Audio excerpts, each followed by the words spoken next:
Madame, Monsieur, bonjour. Vous êtes sur la chaîne du développement et vous faites bien les titres du journal.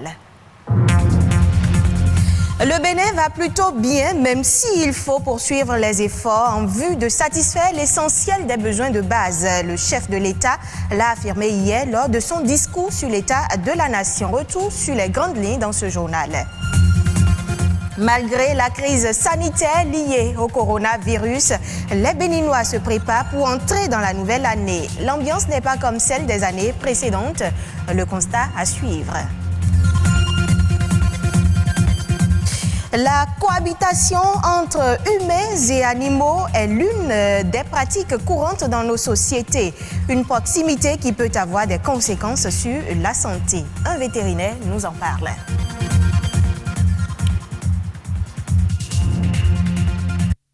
Le président de la République, Patrice Talon, a adressé au peuple béninois hier son 5e et dernier discours de fin de quinquennat devant les députés à l'Assemblée nationale.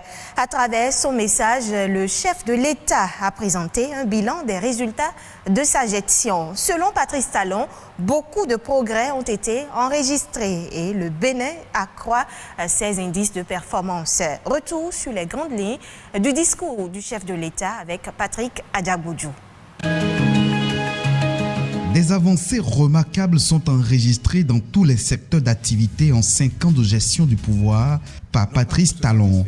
À travers son 5e et dernier discours de fin de quinquennat devant les députés au Parlement, le chef de l'État a noté que le Bénin va bien sur le plan économique et la tendance des performances est haussière et résiliente. Notre environnement économique dispose désormais des atouts permettant l'investissement national et international créateur de richesses et d'emplois. Notre port, notre aéroport, nos routes, l'énergie électrique, l'eau, l'Internet, nos infrastructures marchandes, tout cela en cours de développement et de modernisation, ajouté à nos lois et règlements d'une attractivité sans pareil, sont pour nous autant de facteurs de développement économique désormais certains. Le sous-secteur des petites et moyennes entreprises, comprenant les artisans et les exploitants agricoles, bénéficie depuis peu d'importantes lignes de financement et de garantie mises en place par l'État. Le président de la République a fait observer que l'État béninois s'est investi depuis 2016 à offrir un emploi décent et durable à chaque Béninois capable de travailler, malgré le taux de chômage sans cesse croissant. Patrice Talon promet inverser la tendance dans le domaine socio-économique et de l'emploi. Le chômage reste élevé malgré le grand nombre d'emplois créés dans notre pays ces dernières années, aussi bien dans le secteur privé que public. Mais l'espoir du plein emploi est désormais permis à moyen terme en raison de notre nouvelle dynamique globale et surtout de notre nouvelle vision éducative. Patrice Talon se félicite également d'avoir instauré une gouvernance qualitative des affaires publiques axée sur l'éthique et la responsabilité. Une gouvernance dont les fruits sont reconnus à l'international. Notre pays n'est plus un pays très pauvre, à faible revenu, depuis lors. Il est passé en 2020 dans la catégorie des pays à revenus intermédiaires. Les effets d'un tel engagement collectif étant de plus en plus visible, le Bénin est cité et respecté à l'international et nous avons retrouvé notre dignité. Au vu de la dynamique et les investissements en cours, Patrice Talon a promis au peuple béninois l'eau potable pour tous, l'énergie électrique, des réformes structurelles dans le secteur de l'éducation, le retour imminent de Bénin Télécom, la prise en charge sanitaire convenable à chaque Béninois, y compris les plus démunis. Ce fut un discours bref dans lequel le chef de l'État a dressé un bilan sommaire des grands axes des réalisations de son programme d'action. Sur le chemin du développement. À Cotonou, Madame, Monsieur, certains carrefours stratégiques de la ville sont déjà aux couleurs des fêtes de fin d'année.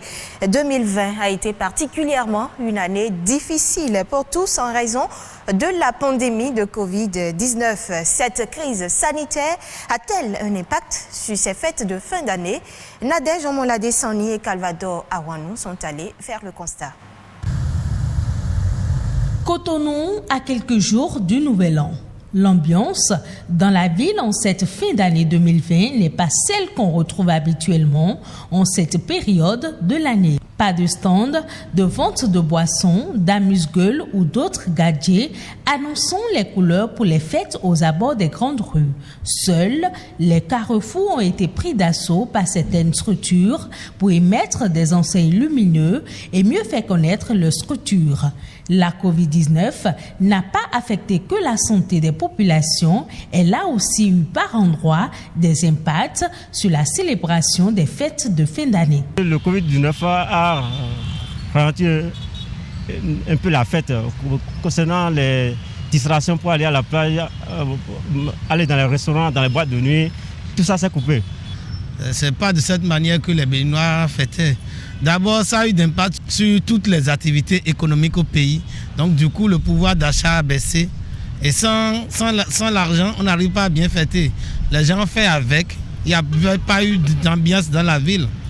Vu aussi que le gouvernement n'a pas encore levé les mesures préventives contre la Covid-19, les gens n'ont pas pu fêter. Il n'y a pas d'attroupement.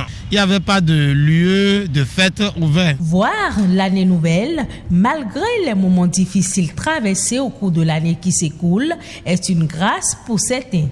Il faut donc oublier la pandémie pour un court instant. Bon, en réalité, la Covid-19 n'empêche rien. De mon observation, que les Béninois sont un peu têtus. Ils s'en fichent de Covid-19, la fête continue, il y a beaucoup d'ambiance. Les gens jubilaient. L'ambiance était vraiment impressionnante. Bon, malgré la Covid, ce que moi j'ai constaté chez moi, dans ma zone, tout ça là, les gens ont bien fêté. Hein. Ils l'ont bien fait, puis c'était passé normalement comme on le faisait avant. Quoi. Les Béninois souhaitent vivement la fin de la pandémie en 2021 pour une relance effective des activités économiques afin de célébrer 2022 avec plus d'engouement. Je l'annonçais en titre, la cohabitation entre les humains et les animaux est une pratique courante dans nos sociétés. Fidèles compagnons, ils font même partie intégrante de certaines familles. Mais ce rapprochement entre les humains et certaines espèces animales n'est pas sans conséquences. Au-delà des allergies, certaines maladies peuvent se transmettre de part et d'autre. Heureusement, des recherches s'intéressent au traitement bio des parasites. Suivez. Les animaux ne sont pas des ennemis de l'homme. Les animaux sont avant tout des compagnons. Je veux penser aux chiens, aux chats et aux oiseaux. Et plus loin, et de façon essentielle, les animaux sont une source alimentaire. Et ce sont eux qui fournissent les protéines, l'essentiel des protéines dont nous avons besoin dans notre nutrition. Et donc, a priori, on ne devrait pas considérer que les animaux sont une menace pour les humains. Mais il se trouve que nous avons une communauté d'agents pathogènes. Il y a vraiment risque lorsque on ne connaît pas les mesures à prendre pour se protéger contre certains parasites que nous avons en commun. Ce sont les risques sanitaires et il y a la science vétérinaire qui est fondée dans la mission de protection des humains qui doivent consommer des produits alimentaires d'origine animale. Et ces risques, si nous irons en détail, c'est que certains parasites peuvent se retrouver dans la viande, dans le lait ou dans le sang des animaux et à l'occasion de la consommation alimentaire de ces produits, de ces denrées d'origine animale, l'homme contracte ces parasites-là et peut donc développer des maladies parasitaires. Le contrôle de ces maladies relève de la compétence du vétérinaire pour ce qui concerne les animaux. Mais lorsque l'homme contracte la maladie, il sera pris en charge par les médecins. Et pour ce qui concerne donc la prise en charge des animaux souffrant de parasitose, eh bien, nous avons conventionnellement des médicaments appelés antiparasitaires. C'est des vermifuges, c'est des antiparasitaires communs qui sont sur le marché, mais dont l'efficacité est de plus en plus soumise à des controverses. Sur ce point d'ailleurs, l'université est très active en ce moment dans la recherche pour mettre à jour des médicaments à base de plantes qui soient à la fois efficaces et sans effets secondaires, donc sans innocuité, sans effets néfastes sur les animaux. Place à l'interactualité dans ce journal. Au Rwanda, le secteur minier est la deuxième source de revenus d'exportation après le tourisme. Le pays veut mettre en valeur son sous-sol en intensifiant non seulement l'exploitation minière, mais en travaillant également à devenir une référence dans la transformation finie ou semi-finie des produits miniers régionaux. Alors que la plupart des pays miniers africains laissent à des installations occidentales le soin de transformer leur production de minerais, le Rwanda veut s'en occuper sur son territoire avec la construction d'un grand nombre d'usines. Le pays deviendrait ainsi une alternative pour les producteurs d'or africains comme le Mali, le Ghana ou la Tanzanie, obligés actuellement d'envoyer leurs lingots en Suisse ou en Afrique du Sud. Une ingénieure camerounaise crée des pâtes alimentaires à partir de farine de niébé. Annie Adiego, responsable de Glim Africa, veut se frayer un chemin dans la transformation de denrées africaines peu valorisées. Les pâtes de niébé sont une alternative aux pâtes généralement fabriquées à partir du blé. Ces graines particulièrement nutritives ont pour avantage de ne pas contenir de gluten, une substance présente dans le blé et qui est responsable d'allergies alimentaires chez certaines personnes. Au-delà de ses vertus nutritionnelles, le niébé pourrait contribuer à réduire les importations de blé au Cameroun. Le ministère camerounais du commerce estimait à 900 000 tonnes les importations de blé au cours de l'année 2020 contre 830 000 tonnes en 2019.